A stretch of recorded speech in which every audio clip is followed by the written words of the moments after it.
Hello, everybody. This is B, and we are back again with Five Nights at Freddy's, and we are finally down to chapter 13. Sorry about the delay. So here we go. Chapter 13.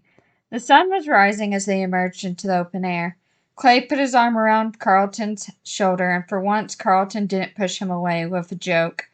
Charlie nodded absently, blinking in the light. Carlton and I are taking a drive to the ER, Clay continued.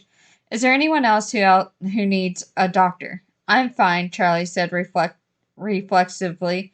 Jason, do you need to go to the hospital? Marla asked. No, he said. Let's see your leg, she insisted. The party stopped as Jason held his leg out for Clay to examine. Charlie felt an odd relief wash through her. A grown-up was in charge now. After a moment, Clay looked up at Jason with a serious face.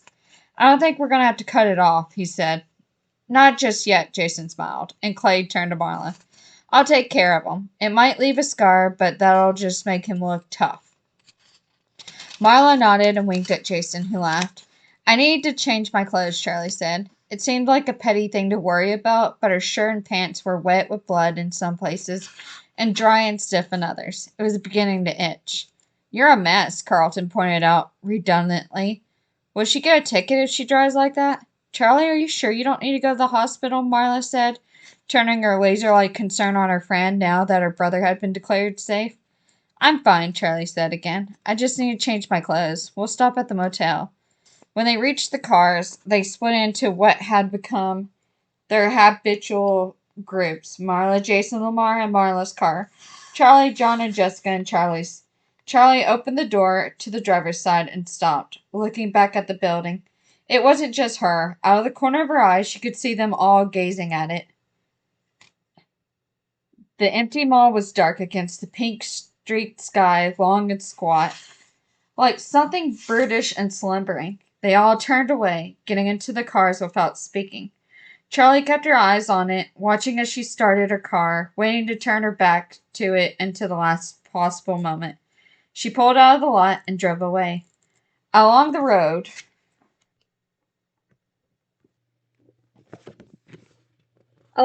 the cars split off. Clay and Carlton... Uh-oh. I am so sorry, guys. I had a mic issue. Dropped my book and had a mic issue. Along the road, the cars split off. Clay and Carlton took the other turn out of the parking lot, heading to the hospital, and Charlie turned off towards the motel where Marla continued to the Burke's house. I called for a shower, Jessica said as they got out of the car, then seeing Charlie's face. I'll make a special exception in your case. You go first. Charlie nodded. In the room, as she grabbed her bag and took it into the bathroom with her, leaving John and Jessica to wait. She locked the door behind her and undressed, deliberately not looking at the gashes on her arm and leg. She didn't see what was there, just to clean and bandage it. She got into the shower and let out a quiet yelp as the stinging water hit her open cuts, but she gritted her teeth and cleaned herself, washing her hair over and over until it was rinsed clean. She got out and toweled herself dry, then sat down on the edge of the tub, put her face in her hands, and closed her eyes. She was not ready to go out yet, not ready to face whatever aftermath, whatever decision there might have to be. She wanted to walk out of the bathroom and never speak again of what happened. She rubbed her temples. She didn't have a headache, but there was a pressure inside there, something that had not yet emerged. You can't stay here forever. Charlie still had the gauze and tape from the first time around, so she took it from her bag, wiped both wounds clean with the hotel towel, and bound up her arm and leg, using all the gauze. I probably need stitches, she thought, but it was only on an idle thought. She would not do it. She got up and went to look in the mirror. There was a cut across her cheek. It had stopped bleeding, but it was ugly. She didn't know how she could cover it, but she didn't really want to for the same reason she didn't want stitches. She wanted them to heal wrong, wanted them to scar. She wanted proof, displayed on her body. This happened. This was real. This is what it did to me. She dressed quickly in her jeans and her last remaining clean t-shirt and emerged from the bathroom to find Jessica and John carrying suitcases out to the car.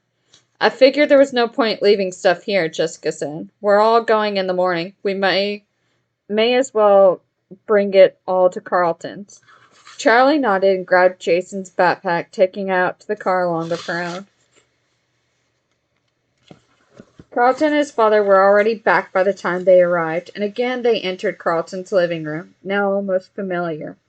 Carlton was curled up in the armchair by the fireplace where someone had lit a fire, and Marla and Lamar were on the couch.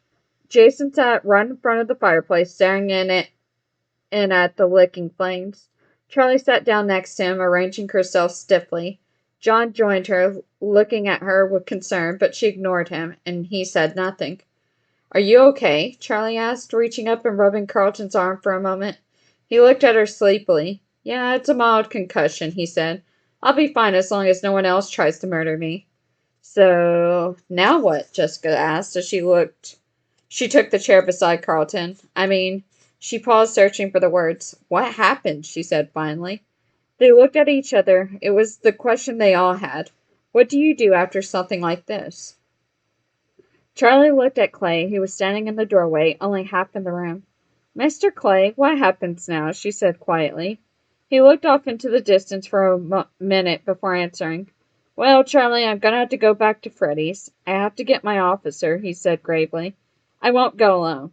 He forced a smile, but no one joined him. "What do you think should happen?" he asked. He was looking at Charlie, asking her this impossible question as if she could answer it. She nodded, accepting responsibility. "Nothing," she said. "It's over. I want to leave it that way."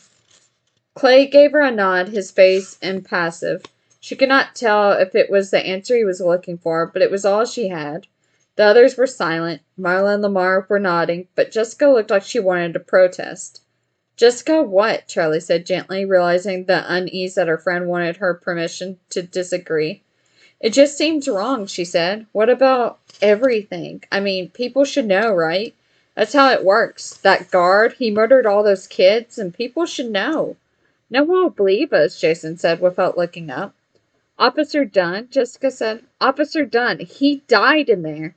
What will you tell his family? Will you tell them the truth?" He looked at Clay. "Officer Dunn died at the hands of the same man who killed your friends. I can prove that now." A silence fell over the room. "It won't bring them back," Clay said softly, "but maybe it'll give them some rest." Clay turned his eyes to the fire, and a few minutes passed before he spoke again. "You kids have been carrying Freddy's with you all these years. It's time you left it behind," he said. He was stern, but his commanding tone was reassuring. "I'm going to see to it that Officer Dunn is given a proper burial." He paused, collecting himself, as though what he said next required effort. "Your friends, too." His brow furrowed. "I have a few favors to call in, but I can make this happen quietly. The last thing I want to do is disturb that place or just desecrate it. Those kids need rest." The next morning they began to go their separate ways. Marla offered to drive Lamar and Jessica to the bus station, and they said their goodbyes with hugs and promises to write. Charlie wondered if any of them meant it. Marla probably did, at least. They pulled out of the Burke's driveway. "So my bus isn't till later," John said as Marla's car disappeared around a bend in the road. "I wouldn't mind a few more hours in Hurricane," Charlie answered. To her surprise, she realized it was true. John flashed her a quick, almost nervous smile. "Okay, then," he said. "Let's get out of there. Let's go somewhere, anywhere." When they were alone in the car, John gave her a sideways glance. "So," he said, "are we ever going to see each other after this?" He tried to say it lightly, but there was no way to lighten it, and Charlie stared straight ahead. "Maybe," she said. She could not look at him. It wasn't the answer he wanted. She knew that. But she could not give him what he wanted. What could she say by the way of explanation? "It's not you. It's the weight we both bear. It's too much. When you are here, I can't ignore it." But something in her thoughts felt off, not quite right, as if she was speaking by rote, thinking off a script. It was like flinching instinctively to protect an injury before remembering it had healed. She finally looked at John beside her. He was staring through the windshield, his jaws set. I have somewhere I need to go," she said abruptly, then made a slow U-turn. She had never gone to visit the place, but now, without warning, her mind was consumed by it. Aunt Jen had never suggested it. Charlie had never asked. She knew where it was, though, and now she headed there with a singular sense of purpose. I need to see it. Charlie pulled to a stop in a small gravel parking lot beside a low fence of short white posts, chains swinging between them. I just need a minute, she said. John gave her a concerned look. Are you sure you want to do this now? He said softly. She did not answer, just got out of the car and closing the door behind her. The graveyard before them was almost 100 years old. There were hills of lush grass and shading trees. This corner was at the edge of the... Wait. Yeah. This corner was at the edge of the cemetery. There was a small house only a few yards back, past the edge of the fence. The grass was trimmed neatly, but it was patchy and yellowing. The trees had been pruned too far, so the lower branches were bare, too exposed. There was a telephone pole set just inside the fence, barely on the cemetery grounds, and beside it were two headstones, plain and small. Charlie stared at it for a long moment, not moving. She tried to conjure up the right feeling, grief and loss, so that she could mourn. Instead, she felt a numbness. The graves were there, but the sight did not touch her. She took a deep breath and started towards them. It was such a small memory, one of those moments that meant nothing at the time, just one day in the series of days, the same as all the others. They were together, just the two of them, and it must have been before everything, before Fredbear's went wrong, before anyone was dead. They were sitting out back behind Fredbear's, looking over the hills, and a crow landed and began pecking in the dirt, looking for something.